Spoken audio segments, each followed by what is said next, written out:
કાર્યક્રમ હોય, દિવસનો કાર્યક્રમ હોય, પણ આ શ્રાવણ માસમાં, આ પવિત્ર શ્રાવણ માસમાં ભગવાન મહાદેવના સાનિધ્યમાં ઐતિહાસિક નગરી વલ્લભીપુરને આંગણે આ પ્રજાપતિ સમાજના સમૂહ લગ્નનું આવું અદ્ભુત આયોજન મેં ક્યાંય જોયું નથી. પૂજ્ય મોરારી બાપુની કથાના મંડપો જેમ નખાણા હોય એવા મોટા મોટા ભંડારો નાખીને અદ્ભુત રીતે તમે બધાએ આયોજન કર્યું. એ બદલ આ ભક્ત પરંપરા સમાજનો હું ખૂબ ખૂબ રાજીપો વ્યક્ત કરું છું. બીજી વાત તમને એ કહું કે તમે જે સમાજમાં જન્મ્યા છો શાંતિભાઈ, આ દરેક સમાજના માણસો મહાભાગ્યશાળી છે. મહાભાગ્યશાળી એટલા માટે કે ભગવાનના 4 નામ છે. ભગવાનના 4 નામ, એમાં એક નામ છે ભગત, ભક્તિ, ત્રીજું નામ છે ગુરુ અને ચોથું નામ છે ભગવાન. આ 4 નામ છે ભગવાન. એમાંનું પ્રથમ જો નામ હોય તો એ ભગતનું નામ છે. અને સહજ રીતે તમારા સમાજના નામની આગળ ભગત લાગે છે. આનાથી મોટું સદભાગ્ય જગતની માલપા બીજું કોઈ હોય શકે? બીજું એકે સદભાગ્ય ન હોય કે તમારા નામની આગળ ભક્ત લાગે છે. ભક્ત બીજ પલટે નહીં, જુગ જાય અનંત, ઊંચ નીચ ઘર અવતરે, આખર સંતના સંત. એક વખત એક મહાપુરુષના લગ્ન થયેલા અને લગ્ન થયા, જાન પરણી આવી અને આયા બરોબર કોડી કરડે રમ્યા અને મીંઢોળ બાંધેલો હતો. અને ઈ વખતે ઈ ભગત પરંપરાનો માણસ ત્યાંથી નીકળી સતાધાર જય અને લક્ષ્મણ બાપુને કીધું, બાપુ તમે મીંઢોળ છોડો. એનું નામ હતું ભક્ત શિરોમણી શામજી બાપુ. એટલે આવા મહાન સંતોની આ જન્મદાત્રી આ સમાજ છે. ભાઈ શ્રી પૂજ્ય બાપુ વિજય બાપુ પધારવાના છે. વિજય બાપુ, શામજી બાપુ, જીવરાજ બાપુ સાહેબ પધારો બેન. એમ મારે કરવાનું હોય પણ અમે વાતના માણસ છીએ. શાંતિભાઈ ને ખબર છે કે હું સંચાલન કરતો હોઉં ને વચ્ચે મારે થોડું કટ થાય તો હું બોલી શકું નહીં. પણ તમને બધાને જોયું હું ખૂબ રાજી થયો છું. હું ચારણ છું,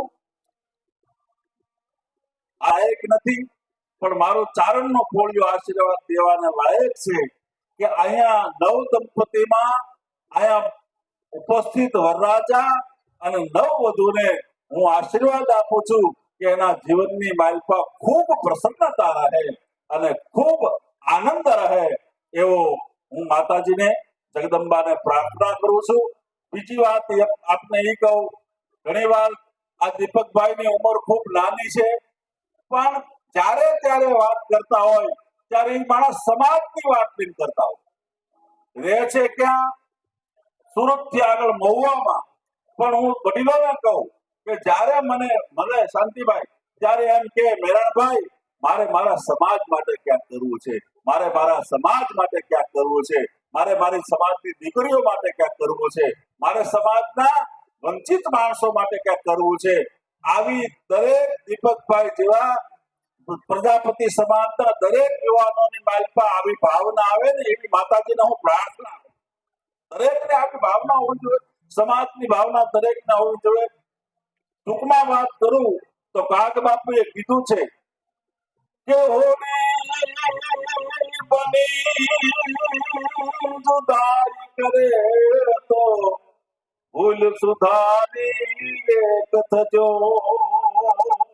એના વગડીના ધોખા ના કરશો, એને પણ તરવા દેજો. પ્રેમી તળાવ તણાવી પાણી, તમે સાથ મળી સંપી રેજો. બધા સાથે મળીને સંપી રહેજો. હમણાં મારી પહેલા પૂર્વ વક્તા કહેતા હતા કે સમાજમાં હરીફાઈ ન કરતા. આવું સમાજનું કોઈ રૂડું કામ કરતો હોય તો એના ટાંટિયા ખેત ન કરતા, એનો ખંભો થાબડજો. પૈસા નો આપો તો કાંઈ નહીં, પણ એનો ખંભો તો થાબડજો. કારણ કે હું ઘણી વખત ડાયરામાં કહું છું કે લોહીનો નહીં, કોઈનો નહીં.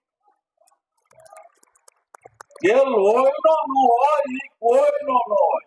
રાવણ જયારે પડ્યો ત્યારે ભગવાન રામને કીધું હતું કે તમારી કરતા શક્તિ મારી વધારે, તમારી કરતા મત મારો વધારે, તમારી કરતા માણસો મારે વધારે. જેનો માણસો વધારે હોય વિજય એનો થાય, શક્તિ વધારે હોય એનો વિજય થાય. છતાં હું આવ્યો, તમારો વિજય કેમ થયો? તેથી ભગવાન રામે કીધું કે દુઃખમાં પોતાનો ભાઈ પોતાની પાસે હોય. દુઃખમાં પોતાનો ભાઈ પોતાની પાસે હોવો જોઈએ. મારો ભાઈ પ્રાણ આપીને લક્ષ્મણ મારી હારે રહ્યો છે અને તારો ભાઈ તારી હારે નથી રહ્યો. વિભીષણ મારી પાસે ઉભો છે ને એટલે તારો પરાજય થયો. એટલે કહેવાનો અર્થ એટલો છે કે દુઃખ ગમે એટલું પડે, તમે તમારા ભાઈઓ ભેળા રહેજો, તમે તમારી નાત ભેળા રહેજો. નાત જેવી દુનિયાની માલપા કોઈ પવિત્ર ગંગા પણ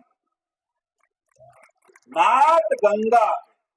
આયા પ્રજાપતિ સમાજના માણસોને કહું છું, આ બધા માતાઓ બહેનો સાંભળજો કે જે હરિદ્વાર નો જઈ શક્યા હોય, જે ગંગાજીનો લાભ નો લઈ શક્યા હોય, એ વલભીપુરની આ ધૂળને માથે ચડાવી લો તો અહીંયા જ્ઞાતિના ગંગાની ચરણ ધૂળ પડી છે.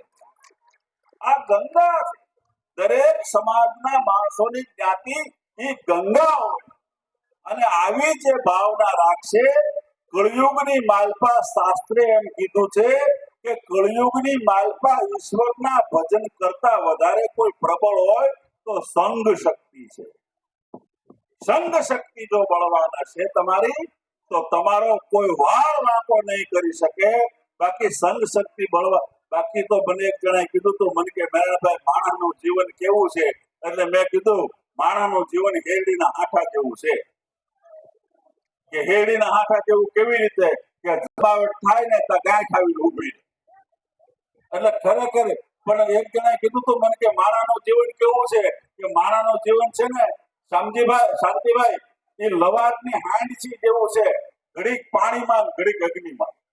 એટલે એની ચિંતા કરવાની જરૂર નથી. ઘડીક પાણીમાં અને ઘડીક અગ્નિમાં. એટલે અત્યારે બધા આપણે પાણીમાં છીએ, આનંદમાં છીએ. શ્રાવણ મહિનો ચાલે છે. વલભીપુર જેવી ઐતિહાસિક નગરી છે. પ્રજાપતિ સમાજ મારી સામે બેઠો છે.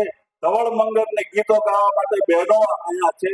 હવે તો બહેનોને લગ્ન ગીતે આવડતા નથી. કઠણાઈની વાત તો એ છે. આવડે કે નથી આવડતા? પૂરું થયું આવડે છે ને?